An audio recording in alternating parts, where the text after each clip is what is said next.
What up, y'all? We back with another request. So yesterday we did deleted scenes of South Park. This one is celebrities reacting to their own selves on South Park. This should be good. And what they thought about themselves. So definitely, if you new, hit that subscribe, like, notification bell. Links to our other channels down below. If you don't get it, you don't get it. What do you mean I don't get it, House? I'm a genius. Welcome to Watch Mojo. And today we're counting down our picks for the best and worst reactions to having been on the receiving end of some pot shots from South Park. How'd it go, baby? Terrible, Ben. Some girl in Colorado's trying to become the new Jennifer Lopez. Number 30. James Cameron. In season 16, South Park decided to tackle the perceived dwindling of human decency. Much of the episode poked fun at Mama June and Honey Boo Boo, but also included a humorous bit featuring Titanic director James Cameron. Mr. Cameron, you don't have to do this. Why don't you just go back to your house in Malibu? Go work on another movie. I have to do this. I have to try and raise it. The bar isn't something that actually lowers, Mr. Cameron. Cameron's real-life interest in deep-sea exploration was depicted as a means to literally raise the bar on human morality. Between his obsession with his mission and the sea shanty his crew belted out, it's an entertaining poke at the Terminator director's oceanic hobby. His name is James Cameron, the bravest pioneer. No budget too steep, no sea too deep. Who's that? It's him, James Cameron. During a Reddit AMA, he was asked about the episode and responded only with, "It's funny. It's like they were actually on the expedition, except I didn't actually make the crew sing a song about me." Number 29. It's crazy because you get to learn about somebody too. I didn't know his story really. Yeah, like I didn't get who he was, Yeah. but that's crazy. I thought they were gonna go for Mama June and them. Yeah, that's crazy. So that one, I learned something new.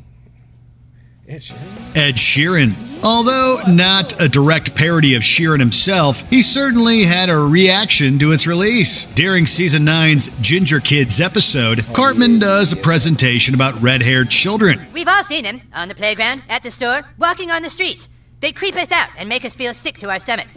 I'm talking, of course, about ginger kids. Eric proceeds to describe them as disgusting creatures who have no souls and cannot survive in sunlight. While asleep, Kyle and Stan turn Cartman into a ginger, hoping for him to see the realities of his hate speech. Wow, Cartman, you look different.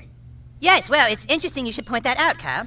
According to Sheeran, despite having been mocked for his red locks back in England, no one in the United States ever said a word. Right. That is, until Ginger Kids came along. In an interview, he implied the episode had ruined his life in America after it aired. Number 28. What? Richard Dawkins. This two-part story arc of South Park took an extreme look at how the evolutionary process works. All right, kids, it is now my job to teach you the theory of evolution.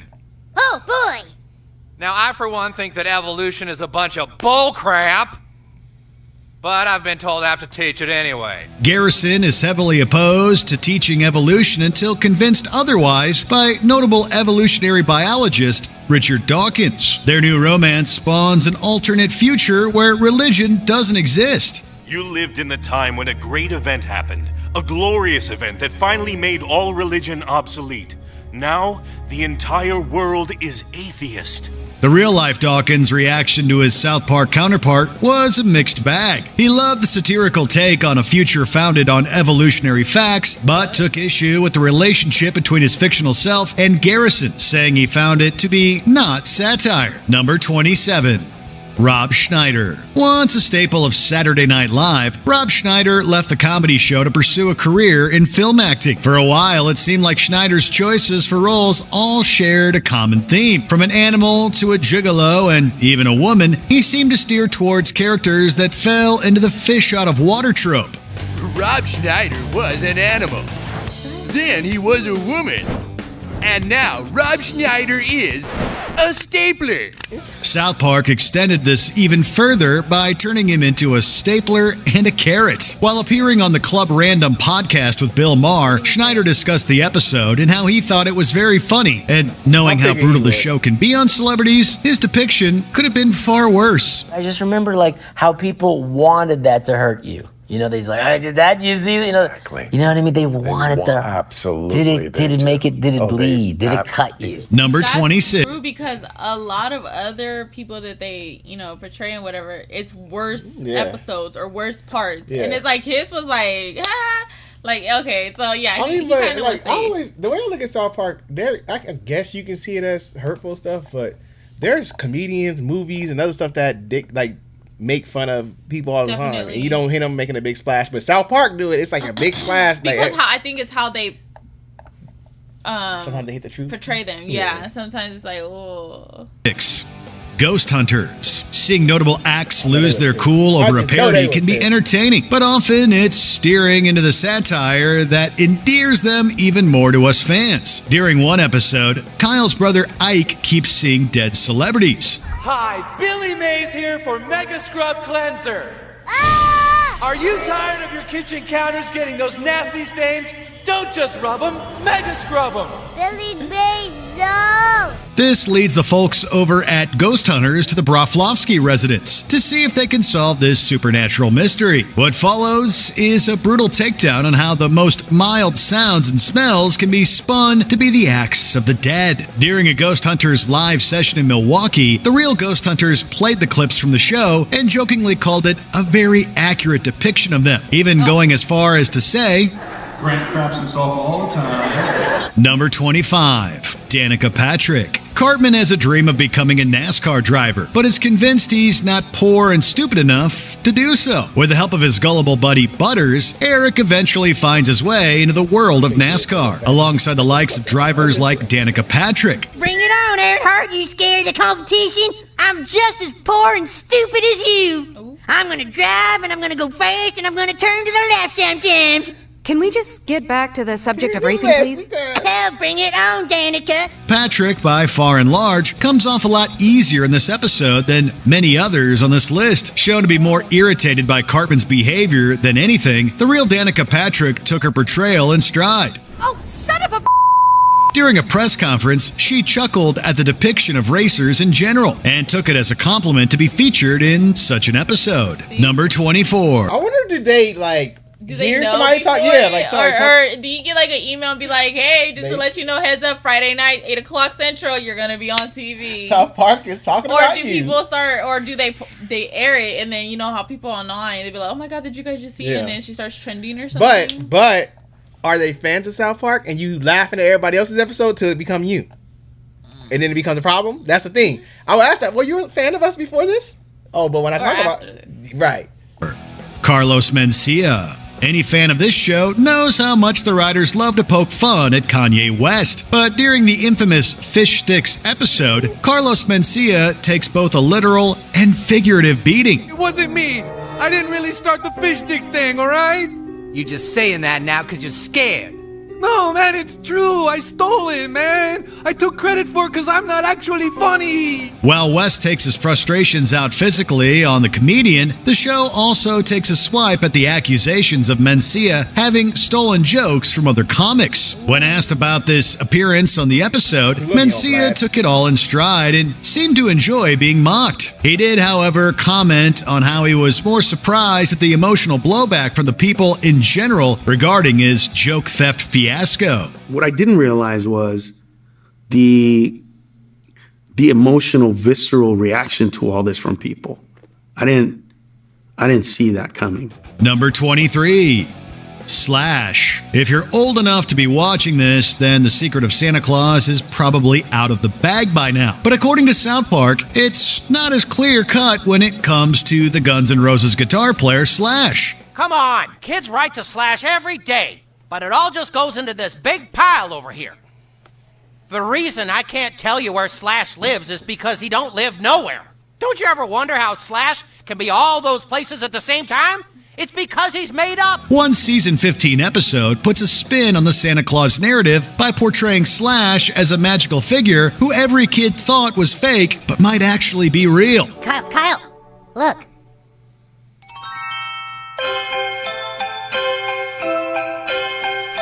You don't think that he isn't real? Maybe. Or maybe we haven't been told such a big fib after all. In our world, Saul Hudson, aka Slash, is indeed a real guitar player. But when asked by a fan in a Reddit AMA if he was real or made up by their parents, Slash said he was real, but couldn't be 100% positive of it. Number 22, Chris Hansen. Chris Hansen came into the public eye through his To Catch a Predator TV series. At the height of his popularity, South Park ran an episode where Hansen's signature style was used to help shine a light on Tourette's syndrome. It all started when I received this touching letter from a brave little boy in Colorado. Dear Mr. Hansen, I have Tourette's, and I want the world to understand what it's like. Won't you do a special report on me so that the world can learn to accept us instead of just laugh?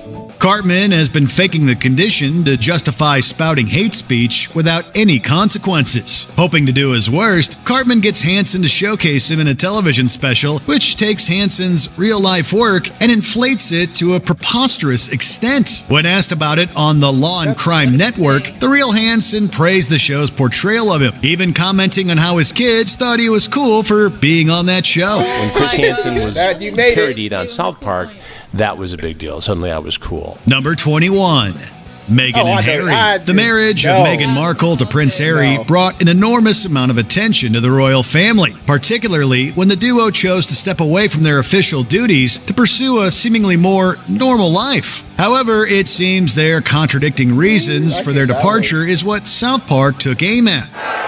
We want privacy! We want privacy! The episode eviscerated the duo's seeming frustration with a constant bombardment from the media and a lack of privacy, all while finding any way they can to draw attention to themselves. After the episode aired, Markle was allegedly very upset and overwhelmed with how they were portrayed. There were even reports of a possible lawsuit against the show, and that insiders claimed future episodes would be monitored for further mockery. What? He took it that far.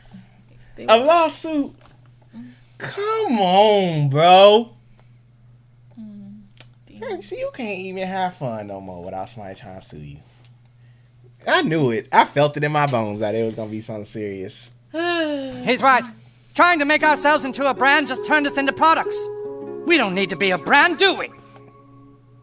If it's truly what we want, then we really can get away from it all. No more magazines and Netflix shows. We really can live a normal life. Number 20.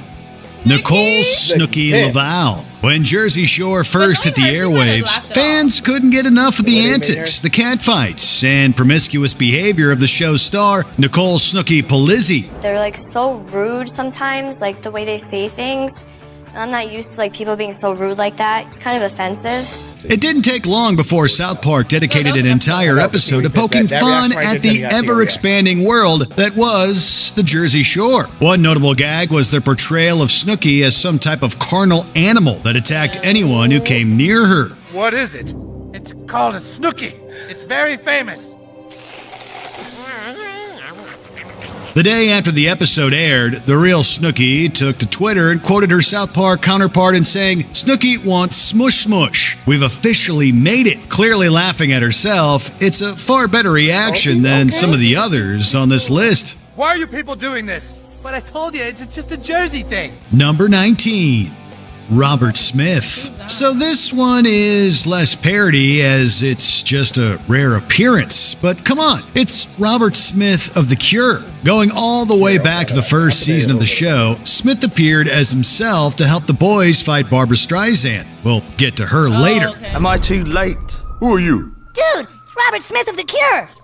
Here, you boys hold this walkie. You can help me fight her. Transforming into a Mothra-like creature, he defeats her and even as Jesus call him their savior. Wow, Robert Smith is the greatest person that ever lived. Our savior. When asked about his appearance and portrayal years later, Smith was surprised by what he saw, but loved how Kyle gave huge props to The Cure's Disintegration album. Disintegration is the best album ever! Number 18. Brian Boitano. In the second Spirit of Christmas shorts, the boys can't decide whether to help Jesus or Santa. So when Stan asks, audiences are wondering why they'd ask for help from a figure skater. Now we've got to think here. Now let's see. What would Brian Boitano do? Yeah, what would Brian Boitano do? No, that's short. Someone say my name. The same rang true in the South Park movie, but with a fantastic musical number that followed. What would Brian Boitano do if he was here right now? He'd make a plan and he'd follow through. That's what Brian Boitano do. Boitano himself saw the movie and worried about his portrayal, but came out loving what they had done. He's since worked with the creators to design t-shirts with the slogan and sell them for charity. On top of that, it introduced him to the likes of younger fans who now only know him through the show. Hi guys, Brian Boitano here. I just wanted to wish you a huge congratulations. I think your story is so incredible. Number 17, Paris Hilton.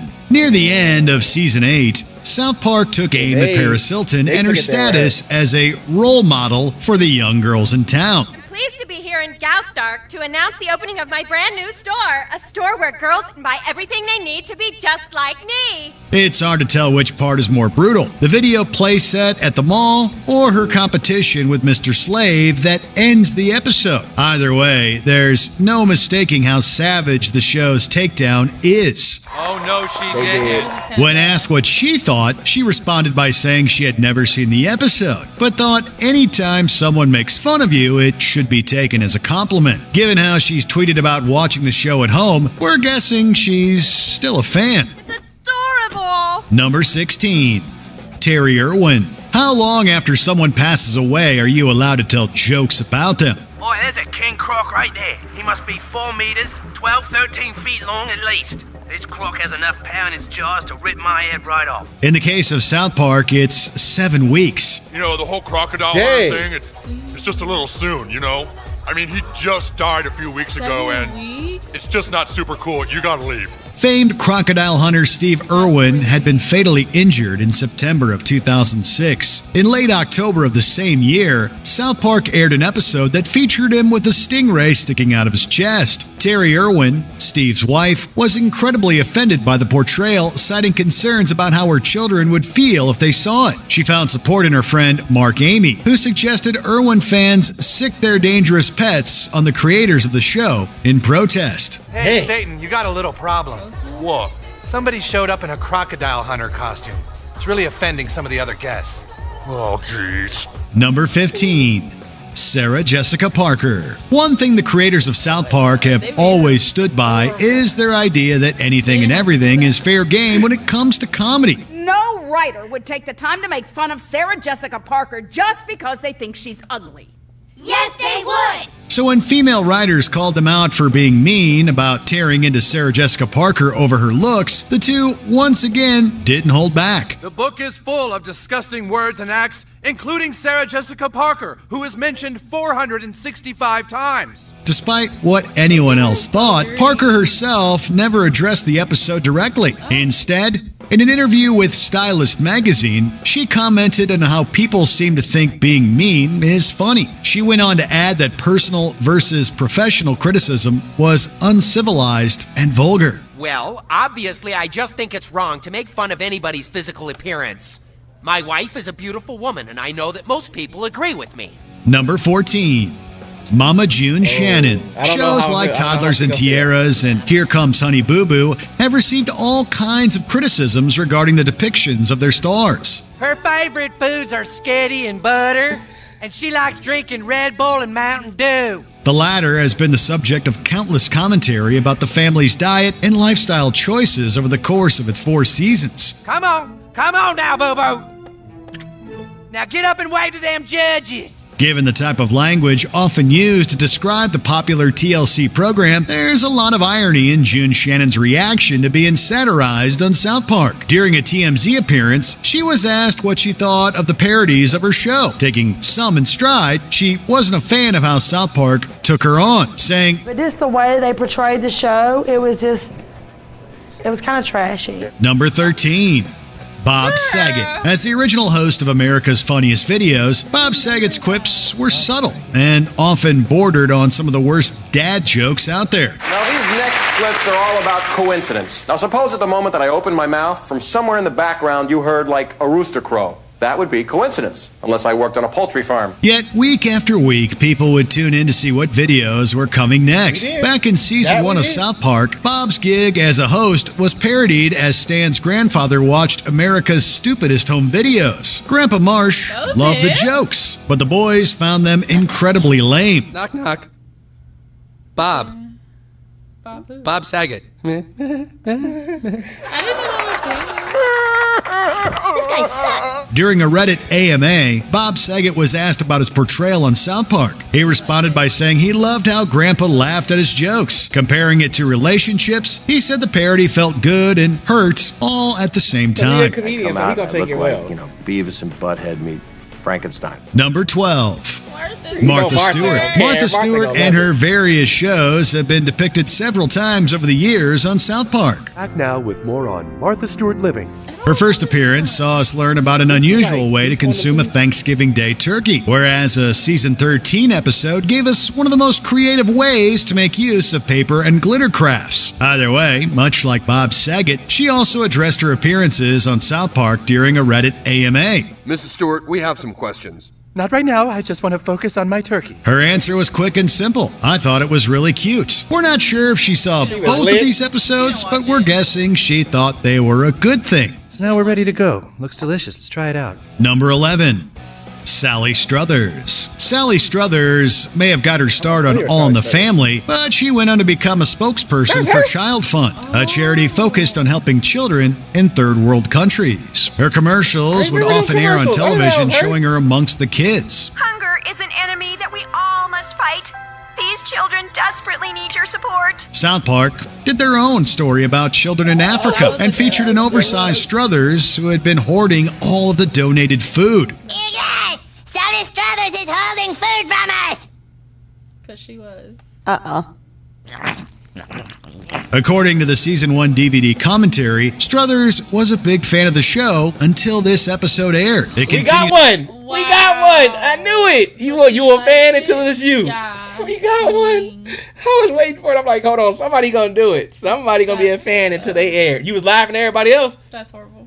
By saying she was so bothered by what she saw in the episode that she was emotionally distressed for days. People thought it was really mean to Sally Struthers, and apparently Sally Struthers was a fan of South Park up until she saw this episode, and it really bummed her out. And what we heard is that she cried for like days. I know. Number 10. Nick Jonas. To kick off season 13 of South Park, Kenny and his new girlfriend go off to see the Jonas Brothers in concert. Oh my god! It's that tingling again! Until then I have to diss you. The episode takes shots at the brothers by mentioning how they wear purity rings and are essentially servants to a maniacal Mickey Mouse. Well, maybe we'll just refuse to go on stage. Woof. During a 2016 Reddit Ask Me Anything, Nick Jonas admitted he wasn't a big fan of the episode when it originally came out. He said that he had so much going on when he was parodied that it was hard to find the humor in it. However, the episode has since grown on him. Bye, bye. Bye, bye. Bye, bye. He finds it funny and has watched it several times since then. It's nice to see Nick Jonas being able to laugh at his younger self. Number 9. Cesar Millan. In season 10's episode, Cartman's mom hires Cesar Millan as a trainer to try and get Cartman in line. Train him down. This is degrading! God damn it! By treating him much like a dog, it doesn't take long for the celeb to make Cartman listen and behave. Oh, Eric, I'm very proud of you. Thank you. I love you, sweetie. Okay, Mom, you're embarrassing me. Jeez. This entry is unique in that it's the only one on the list where the person being featured made their own YouTube reaction video for their episode. For the better part of almost 20 minutes, Cesar breaks down the different things the show did and said. The clothes that I'm wearing is exactly what I used to wear. He's more than complimentary to the creators and shows a genuine love for what they do. They did an incredible job representing exactly what I do. Now, that is how you react to being on South Park. Right. Number 8. Al Gore. When season 10's Man Bear Pig episode aired, it was intended to poke fun at how frequently Al Gore wanted to talk about climate change. Man Bear Pig? It is a creature which roams the earth alone. It is half man, half bear, and half pig. The creators had no problem roasting how intense the politician got about his beliefs. Yet more than 10 years later, they'd changed their minds and made an in-episode apology to Gore. Real at all. During an appearance on The Daily Show with Trevor Noah, Gore was asked about what he thought of his portrayal. Not only did he think his original episode was funny, but he praised the show for later acknowledging how real Man Bear Pig turned out to be. It was great to see Gore take everything in stride and appreciate what the show had done. I thought it was a hell of a statement by South Park, and I appreciated it a lot. Number 7, Russell Crowe. You walked right through my shot, mate. Do you know who I am? Oh, excuse me, I was just... Never afraid to go after whomever was causing a stir in the real world, the folks at South Park took aim at Gladiator star Russell Crowe. He loves to act, but he loves one thing more: fighting round the world. He'd been in the news several times due to his aggressive behavior. The writers took this to the nth degree and devoted an entire storyline where they showed him as a person who just picks fights around the world. What, you want to fight, huh? Think you can take me, you little buggers? When Crowe appeared on 60 Minutes, he was asked about his portrayal on the show. He was quick to compliment Parker and Stone for their work. Crowe also admitted that seeing himself in such an exaggerated manner actually got him to reflect on his own life. For me, a lot of it's, if there was something for me to learn from it, is probably because like watching the show makes you feel like this is how the people portray me. Right. This is what they look like when they see me. So that's actually really good. South Park does do that. The analogous thing, because I did think the whole thing was a fight. I did think my whole career was a struggle. Judging from his statements, it seems as though seeing his depiction on South Park may have actually been therapeutic for the actor. Number 6, George R.R. Martin. It's the Red Wedding, isn't it? You hate how I killed everyone off. South Park once opted to do a 3-part episode devoted to HBO's Game of Thrones. The epic comedy is set in and around Black Friday. During the story, the boys fight each other over access to the 2 new game consoles coming out that weekend. Partway, though, George R.R. Martin, the author of the books which inspired Game of Thrones, appears. He tries to help the boys with dragon knowledge, but keeps talking about one particular part of human anatomy. Stop, please! I can't take any more! But this is the best part! The real Martin is a fan of the show and largely likes his South Park portrayal, but he did have a hilarious and not exactly safe for work response indicating that he's actually obsessed with another physical feature of human beings. Number 5. Lorde. No matter how many times we talk about Randy Marsh as Lorde, it still makes us laugh. Lorde, we're all big fans of your music, and we think the world of you for staying and working here even after your music career took off. Well, my music and fluvial geomorphology are intertwined. But knowing what the singer herself thinks about it makes the plotline even better. At the start of season 18, we get a glimpse of Randy Marsh dressed up as Lorde singing. Yeah, yeah, yeah, yeah, yeah, yeah. I am Lorde, yeah, yeah, yeah. Lorde, Lorde, come in, Lorde, yeah, yeah, yeah. This turns into a story later on where we find out he's the real singer and is struggling to maintain his dual identities. My girls are big fans of your music, Lorde, but the women here aren't comfortable sharing a bathroom with... With what? During an interview and on her own social media outlets, Lorde gave praise for the show's portrayal of her. She even went as far as to do an impression of Randy doing his impression of her. Yeah, yeah, yeah, yeah, yeah, I'm Lorde. Yeah, yeah, yeah, yeah, yeah. Lorde's meta compliment is a huge sign of her approval. Number 4. Barbra Streisand. Way back, during the first season of South Park, the show decided to take aim at Barbra Streisand. I'm going where there's lucky clovers in the... sucks, dude! The show's creators, Trey Parker and Matt Stone, chose her mainly out of her distaste for their home state of Colorado, whom she had swore to never return to. After being portrayed in the episode Mecha Streisand, the singer responded with a fairly serious answer.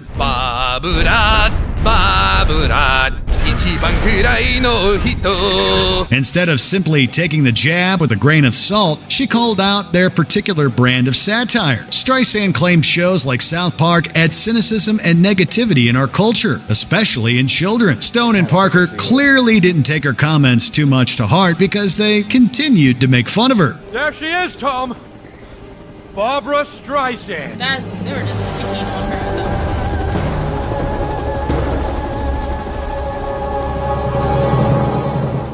My God, she's even more terrifying than I remembered. Number 3, Jennifer Lopez.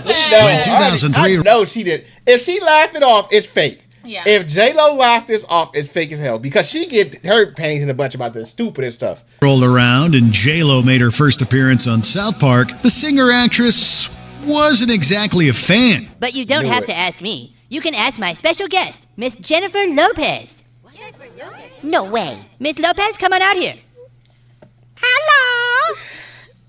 Oh, Jesus Christ. My name is Jennifer Lopez. I eat tacos y burritos. Even prior to the episode's airing, it appeared that South Park co-creator Trey Parker had already gotten on her bad side after infamously wearing her dress to the 2000 Oscars. After season 7's Fat Butt and Pancake Head came along, the bad blood she had for the show and its creators seemed to intensify. That's what replaced me? I'm sure it was just a mistake. Only mistake was when this ghetto trash got signed in the first place. Shut your goddamn mouth. Parker and Stone had even heard that people were allegedly fired from the set of a J-Lo movie after repeating lines from the episode around her. We wouldn't recommend mentioning the show at all if you're ever around the pop star. Do you remember what I want to order? 3 tacos, 2 tostadas, and a soda pop. Number 2, Kanye. That's horrible. That was my cut. It was y'all. That she part, really fired people because they were talking about it. That part was stuck in my head. It was literally rent free in my head for so long. I walk around the house singing it all the time. All he had to do was paint his hand at that point. Oh my God. West. Do you like fish sticks? Love them. You're a gay fish. No, I'm not. Ah! Do you like fish sticks? Well, apparently Kanye West doesn't. You really don't get it. Hey, man, I'm a genius, all right? I'm the most talented musician in the world. During a season 13 episode, Cartman and Jimmy come up with a silly joke about fish sticks that serves as a double entendre. Although everyone on Earth is laughing at the joke, the only one who doesn't get it is Kanye West. Is it because breaded has something to do with genius, which swims? No, because you said you like fish sticks, Kanye. Don't you get it? You see, fish dicks is a play on words. Things went slightly differently in the real world when West responded to his portrayal with an all-caps post. During the post, he claimed he was working on some of the negative aspects of his personality and talked about the nature of celebrity. But West also complimented the show's creators and admitted to finding the show funny. It was weirdly inspiring to see the musician rolling with the punches. However, a lyric from his song, Gorgeous, may have indicated that he was still feeling bitter about the whole ordeal. We make them say, oh, cause the game's so pimpish. Choke a South Park writer with a fish stick. Before we continue, be sure to subscribe to our channel and ring the bell to get notified about our latest videos. I think we'd have you to have the watch option to be notified for occasional videos or all of them. Yeah. If you're on your phone, make sure you go into your settings and switch on notifications. Number 1. Number 1, Tom Cruise. Elron! It really is you! Oh, this is the greatest day of my life. South Park has made itself known as being willing to go after anyone, regardless of who they are. One of the most well-known reactions to an episode of the show came after Season 9's Trapped in the Closet episode. The story poked fun at both Scientology and Tom Cruise. Tom, don't you think this has gone on long enough? It's time for you to come out of the closet. I'm not in the closet. Rumor has it that the actor was so offended by the episode that he threatened to pull his Mission Impossible 3 press tour unless the network agreed to not rerun the episode in question. Don't trust me. Just don't. Whether or not Cruise actually made this threat was irrelevant because the original re-airing was pulled. It did make the air again eventually without issue, long after the heat of the actor controversy cooled down. So you're not the prophet, huh? You made me look stupid. I'm gonna sue you too. Well, fine. Go ahead and sue me. I will. I'll sue you in England. How do you think celebrities should react? That's crazy. I forgot he is in that Scientology stuff. That's crazy. I feel like the people that do comedy and stuff were kind of more lenient than the other ones. Because they out there popping jokes. Yeah, but Dean, like, I don't know. I think that when Cartman was like getting trained by like that dog guy, I think he probably took it the best. Yeah, I think that was cool that he reacted to it. I think the only celebrities that really got mad is the ones that it hit home. Like you said, if this is how they see me, the road see me, because obviously people who watch South Park, like, yeah, that's how they act for real. That's how they are. Yeah. So I think that's more or less why it was the way it was, because it's the truth. But this is dope to see their reactions. This is a cool reaction video because to see they stand on it. I feel like we need more though because there's way other people. That I think this is made before the later episodes. I hope they make a new one to see how they see the updated version. What they think about it. Yeah, that's true. Like the new ones, that'd be dope. Definitely. But thank you guys for dropping this one off. We will continue on with our regular program, also with our reactions over here, as far as our shows and movies and all that good stuff. But these were dropped off because somebody wanted us to, since we got finished South Park and then going into a new season, they wanted us to react to this. Sprinkle some South Park in there. They wanted us to do these, so this was cool to react to. Hope you guys enjoyed. See you on the next one.